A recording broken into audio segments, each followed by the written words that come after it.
But we have a woman on the line right now. All the credit to her. She's made over $258,000 this past year. And I think part of that reason, I'm sure she's very good at her job, but part of that reason is because we're in the middle of a pandemic. Amberly Rothfield joins us right now on the line. Amberly, thank you for being here. How are you? I'm wonderful. How are you? Oh, you do have a very nice voice, by the way. I have to be honest. So is that your normal? Is that your normal phone sex voice? No. This is just me talking. Okay, so give me, without being dirty, can you give me 10 seconds of what you would sound like having phone sex with a man? Just your voice in general. Just my Amberly voice. Like, hi, how's it going? Having a good day? I love it. Okay, now I can see why you've made over $200,000. All right, so first of all, I have to ask you, Amber, and thank you for coming on, by the way. When did it first enter your mind to do this? How long have you been a phone sex operator? For over 15 years. Oh, wow. Wow. Yeah, I'll be 34 this year, and I did start at 18. I hate being that cliche that, like, I was homeless, but I was a homeless, like, senior in high school because my mom's great. And I found an ad for what did it say? It's something like adult, what's it called? Adult voice actress. Mm-hmm. And I was like, oh, I'm an adult now, and I can change my voice whenever I want to. Mm-hmm. Right. So I was like, oh, yeah, I can mimic almost any voice I hear for 30 seconds. And here's the incredible thing about this, and I'm sure you will agree. If you're a stripper or you're working legally at a brothel, there's chance of getting disease. There's physical contact. You have to be naked and perform acts. The beauty about what you do is you never see the individual. It's not like they have your personal number. They don't even know your real name. There's no dangers for you. I mean, to me, right? Isn't that the beauty of what you're doing? There's no downside here. There's minimal dangers, I would say, but yes. So what are the dangers? Because maybe I'm ignorant to what are some of the dangers that you do face? Because maybe I don't know. So, interesting story. This one's not. Oh, go ahead. Sorry. No, go ahead. Oh, minimal dangers. So this isn't my story; it's someone else's. But it's true. It happened. This one operator I know, she talked to a guy for over 3 years, and through just little innocuous things, like she would mention a store here, her favorite Starbucks, he was able to kind of figure out where she lived or enough information to fly into her town. Oh, geez. And he showed up at her door, but again, he doesn't know what you look like. Yeah. So he shows up at her door, and he's like, "Oh, is Kiara here?" And she's like, she changes her voice as soon as she hears his voice. She knew who he was. Oh my gosh. Well, okay, so that's scary. Go ahead. Yes. So you're saying you do have a chance of that there are some stalkers that can find out where you are, and I understand that, but I still think it's a lot safer by a long shot. Sure, absolutely. All right. So I don't have to wear pants. It's great. I can't believe, Amberly. Mm-hmm. I guess I can't. How much money you've made? So can you share with us the normal pricing to talk to a phone sex operator like yourself, and how much money or more money you've made doing this because of the pandemic?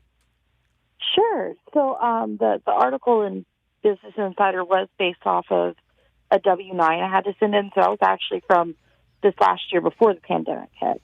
But I would say the pandemic actually did make it a lot better because everybody was at home and everything. But the average price is about $1.99 a minute. That's a deal. That's a bargain. I think so. It used to be quite a bit higher. Yeah. Things have made it, more people coming into it has made it to where the prices are more competitive, but still not bad. So let me ask. I'm sorry to interrupt you. Go ahead. No, go ahead. It's okay. So $1.99 a minute. Mm-hmm. I'm trying to do the math here. You've made over $258,000 in the last year. That's a lot of phone sex, Amberly. I do do a lot of phone sex, but some of it's tips, and also I do a lot of audio recording. I can't speak audio. Erotic audio. Yep. Yes. I got it. Thank you. So let me ask you. So I mean, and I'm doing the math here, but if had you just spoken for $1.99 a minute, and that's all you had done, you'd have spoken for almost 125,000 minutes, which is pretty unreasonable for a year. Do you have like a live stream format where you start talking and people can pay X amount of dollars to be part of that as well, like through some type of digital platform? No, it's just one-on-one, but I do get quite a bit of tips, and almost 70% of my income is off of the audios that I record. So if I wanted to give you a phone call and you're charging $1.99 a minute, and I wanted to talk to you about how much I hate Donald Trump, or I wanted to talk to you about my round on the golf course today, or I wanted to talk to you about how, I did some manscaping today, and that was like a 1 hour conversation, you would be willing to do that, right? It doesn't have to be about sex. Can you give me an example? Do you have any customers that talk to you that do not talk to you in a sexual way and just talk about random stuff? Can you give me an example? Absolutely. The full story is on YouTube under the Mystery Box Show, but I had a customer who called me for years just to tuck him in at night. So at 8:30 every night, we would talk on the phone, and he actually sent me like the full season of Matlock, like on DVD, and I'm dead serious. We used to watch that Nick at Night, but then they changed. Wait, hold on a second. You're telling me that you have a customer that you charge $1.99 a minute. He's willing to pay you to talk about a TV show? Yes. Okay, that's interesting. A little strange, but hey, I'm not judging. All the power to you. Like, do you have any other customers? Like, they'll just talk to you about their day? Like, what? How? I have a customer who calls and screams at me. Really? So, really? It's an independent website. Like, it's not. They do the billing. Think of them like PayPal. Yeah. Night Flirt. And they give you a phone number, and but really, you do most of the advertising. You choose your prices, Gucci. I have this one guy who, in the Night Flirt forums, all of these flirts are talking about how they've blocked him. And when he gets on the phone, he's nice to you for like 3 seconds, but then he just starts going off on you. Oh, that's bizarre. I put it on mute. I put it on speaker. You put it on mute and you're still charging him $1.90. I love that. That's so great. If you're just joining us, we're speaking with Amberly Rothfield. She has been a 15-year veteran as a phone sex operator. She's made over $250,000 just this year alone. So let's talk a little bit about this pandemic, Amberly, because my understanding, it's weird, right? I'm not a huge porn guy, and I can't say that I overly look at that stuff more now than I did maybe a year ago, but yet a lot of people will say that the pandemic, and I guess this is true, you would know better than I, that during this pandemic, more people are buying porn than ever, especially when people were confined inside their, in quarantine. So is that true? And how much more money, would you estimate that you've made in the past 5 or 6 months or so because we're in a pandemic? My revenue has honestly gone up. A conservative estimate, because I haven't really done it for this last quarter. I'm about to, but almost 75%. 75%? You're making 75% more money now because of this pandemic. Oh my gosh! Well, at least somebody's benefiting from this. Oh my gosh, that's crazy. It makes you feel bad, doesn't it? I'm like, I don't. I should be. You're not doing anything wrong. You're not doing anything wrong. Don't feel bad. Hey, so let me ask you this, and this might be a word. Have you had anybody that called you up that was like crying, that maybe lost a loved one and they just needed someone to talk to? Because in a way, you're more of a therapist than anything else. Maybe in some cases a sexual therapist, but like, have you had somebody call you in all seriousness that was in like grieving? Actually, that's happened more than once. Either grieving, they've lost someone that they really cared about, or in some cases, I actually helped a guy find resources in an area. He sounded like he was at the end of his tether, like he was really unhinged, and so I walked him through calling 411, finding agencies, churches, and we actually got him where he was able to get food and take care of his family, and we eventually got him a new job within like. Oh wow, that's actually very cool. Now, my understanding is that the average time that somebody has sex might only last 10 minutes or so. I don't quote me on that, but I think I'm so sorry for them. Yeah, it's about 10 to 15 minutes. So my question to you is, what's the average time of one of your calls? If it's someone who's new to me, actually, funnily enough, I'm about to drop a study at the end of this week on my site, but showing all my phone calls, no personal information given. Thankfully. No one's being doxxed, but showing like average time of phone calls. If they're like a first-time caller, it's usually about 3 minutes because they haven't actually read my page. 3 minutes? Boy, that's quick to the finish line. That is very quick. Personally, I think you're a sexual deviant, Brian. Fact. That's right. That's right. So Amberly, I've never paid for phone sex myself. I've never done anything like that. But if I did, how about with a man? I would want a visual aid to help me along the way. Do you provide your customers with that at all? I do now show my face. At one point in time, I used what's called legal content. I had the rights to use those photos, but a lot of phone sex operators go that route because they can't, for whatever reason, show their own face. So, but most do have some sort of visual aid. In fact, my friend Shayna Domina uses a cartoon, and it seems to work for some guys. So I have to be honest. I told the story to start the segment that I did call a phone sex operator when I was 13 years old, and my parents grounded me. Since then, yeah. Was that a lie or is that real? No, that's. Why do you always think I'm lying? I don't know. I mean, gosh. I thought it might be for entertainment. No, value. I tell my. When have I ever lied on the air? I'm always honest. Why would I lie about that? But the only time I ever had phone sex was with a long-distance relationship. I dated a girl for about a year and a half, and she lived in Israel. So it was very, very difficult.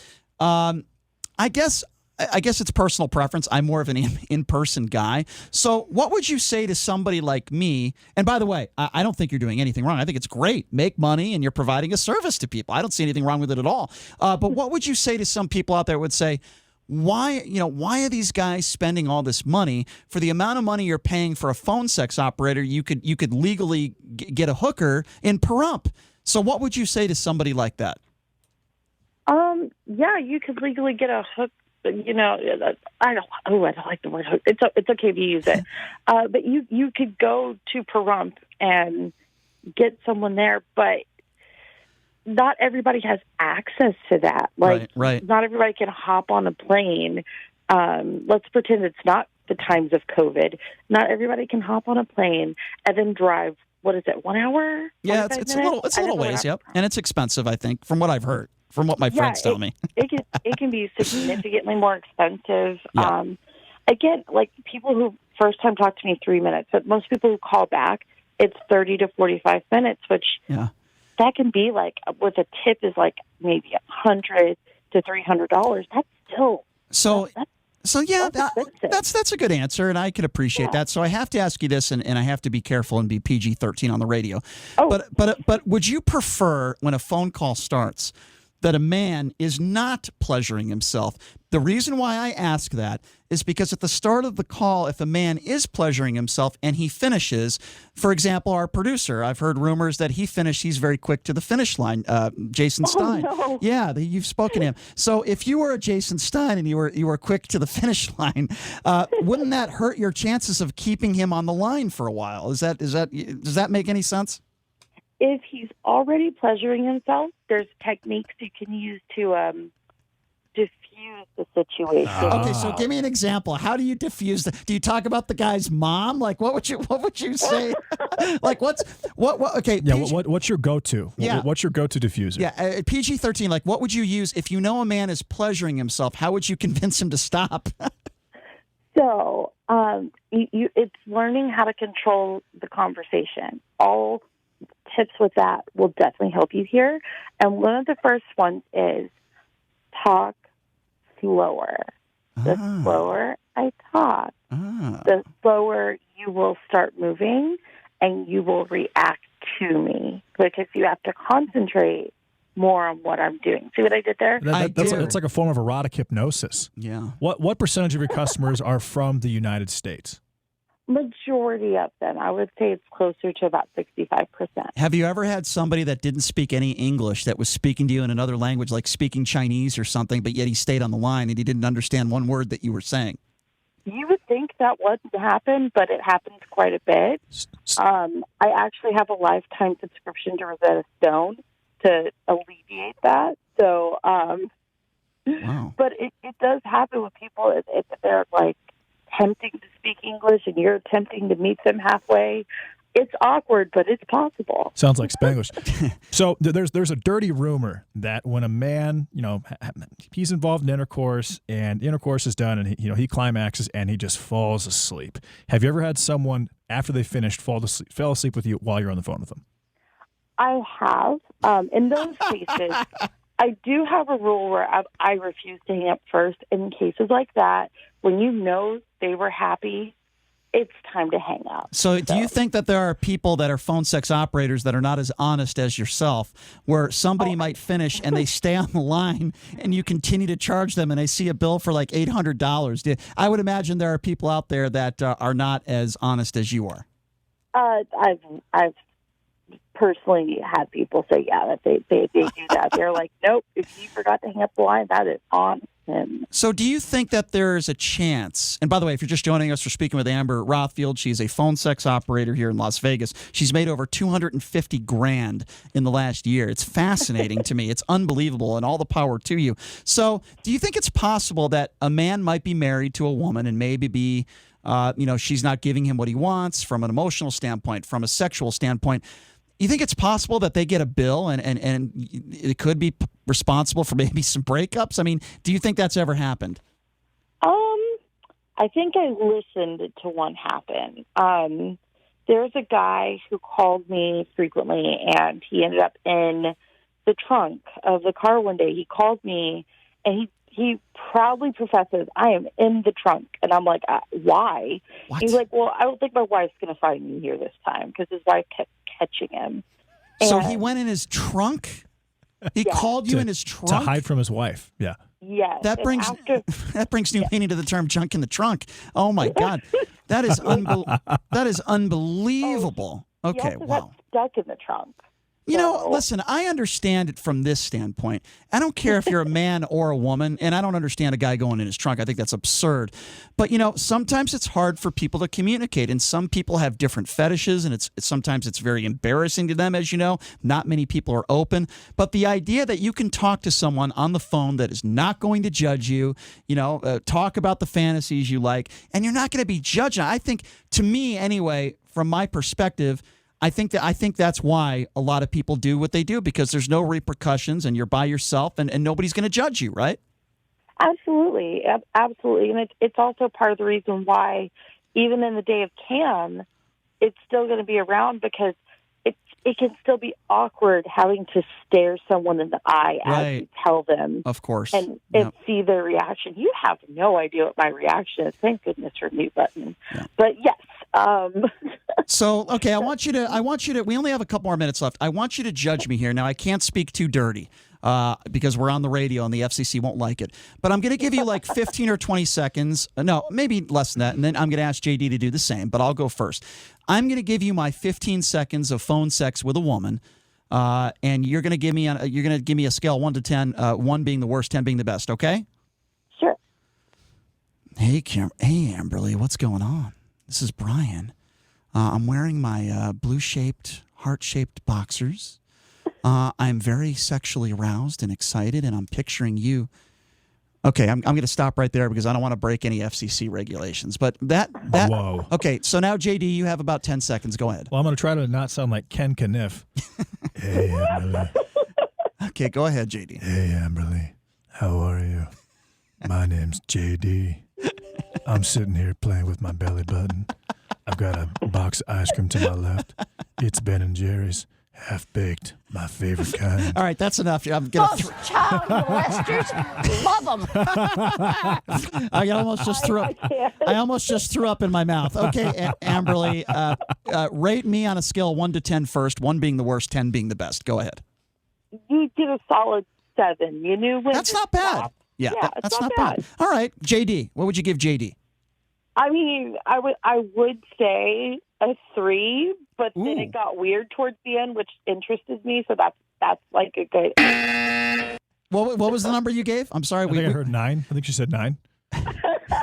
We were. I would say 8 because it got good and weird at the end. I like that. Okay, so what was the end result? What was the number? 8. I won. Oh, would say shoot. 8. Damn it. Yeah. Okay, well, that's all right. We were beat by the buzzer. I used to beat the buzzer a lot when I was a kid. So beat by the buzzer. All right, Amberly, before we let you go, I want to give you a chance to plug, no pun intended there, to plug what you're doing. And for somebody that wants to have phone sex with Amberly, where do they go?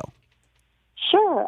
If you go to nightflirt, nitflirt.com/Amberly, that's AMBERLY, that's where you can find me.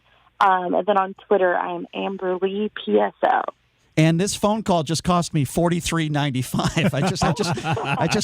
I just got billed. Hey, Amberly, I appreciate you answering all of our questions, and I think it's fascinating what you do, and you deserve every dollar you earn. Let me be very clear on that, and I see absolutely nothing wrong with it. Amberly, this has been a fun conversation. I appreciate you coming on. Thank you so much.